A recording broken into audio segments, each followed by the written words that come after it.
नमस्कार दोस्तों, आइए आज की दर्द भरी कहानी में उतरने का प्रयास करते हैं जो जाते जाते दिसंबर पता नहीं कितने लोगों के सुख, चैन और हंसी लेते गया। मेरे दोस्त, जिंदगी कभी हमसे पूछ कर नहीं जाती, बस एक सुबह आती है और सब कुछ छीन ले जाती। मथुरा का यमुना एक्सप्रेसवे, जहाँ हर रोज हजारों लोग अपने सपनों के साथ निकलते हैं, लेकिन 16 दिसंबर उस सुबह कुछ लोग अपने घर कभी नहीं लौट पाए। आज की ये कहानी सिर्फ एक हादसे की नहीं, ये कहानी है उस टूटे हुए घरों की, उस अधूरे सपनों की और उन सवालों की जिसका जवाब हम किसी के पास नहीं है। सुबह का वक्त था, ठंडा और घना कोहरा, और कोहरे की वजह से रोड पर आमने सामने दिखना नामुमकिन सा था। यमुना एक्सप्रेसवे पर गाड़ियां तेज थीं क्योंकि सबको अपने मंजिल पर जल्दी पहुंचने की जल्दबाजी थी। लेकिन किसी को क्या पता कि यही कुछ मिनट जिंदगी और मौत का फैसला कर देगी। अचानक एक जोरदार टक्कर, फिर दूसरा टक्कर और फिर तीसरा टक्कर। कुछ ही सेकंड में कई गाड़ियां आपस में भिड़ गईं और तभी आग की लपेटों ने सबको घेर लिया। लोग चिल्लाते रहे, मदद मांगते रहे, लेकिन आग किसी की नहीं सुनती। कुछ लोग बाहर निकल आए, लेकिन कुछ लोग अपनी सीटों पर ही फंस गए।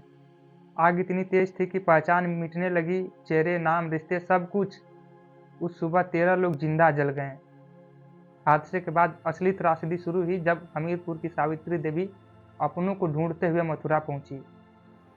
उन्होंने अपने भतीजों को पहचान लिया, लेकिन उनकी भाभी अपने भाभी को नहीं पहचान पाई। सोचिए, जब कोई औरत अपने रिश्तों को राख में ढूंढती है तो उस दिल पर क्या गुजरती होगी। इन 13 मौतों के साथ 13 घर उजड़ गए। किसी के पिता नहीं रहे तो किसी का बेटा। कुछ घरों में चूल्हा बुझ गया तो कुछ घरों में उम्मीद। और प्रशासन जवाब देती है कि कोहरा बहुत था और रफ्तार बहुत तेज थी।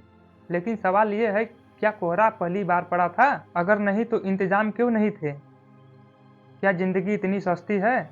हर हादसे के बाद एक ही सांत्वना दी जाती है कि इसकी जांच होगी, रिपोर्ट आएगी और फिर सब कुछ भूल जाएगा। लेकिन जिसके अपने चले जाते हैं वो कभी कैसे भूल पाते? दोस्तों, हादसा एक शब्द है, लेकिन जिन पर गुजरती है उनके लिए पूरी जिंदगी बन जाता है। टीवी स्क्रीन पर यह खबर थी, 2 मिनट में पढ़ी गई और अगले ब्रेक में भुला दी गई। लेकिन उन घरों में क्या? ये खबर आज भी जिंदा है। उन घरों में वो तस्वीरें आज भी दीवारों पर टंगी हैं। लेकिन जिनकी तस्वीरें हैं वो कभी वापस आएंगे? हर बार हम कहते हैं जांच होगी, कार्रवाई होगी, लेकिन क्या किसी की जान वापस आई? क्या किसी माँ की गोद भरी? क्या किसी बच्चे की भविष्य लौटा? कोहरे में गायब होता हुआ कोहरा हर साल वापस आता है, लेकिन सबक नहीं आता। आज मरने वाले वो थे और कल ये नाम बदल सकते हैं, क्योंकि सड़क किसी का नाम नहीं पूछती। अगर आप ये वीडियो देख रहे हो तो ज़रा अपना रफ्तार धीमे कर लीजिए, क्योंकि किसी घर में आपका इंतज़ार हो रहा होगा। धन्यवाद।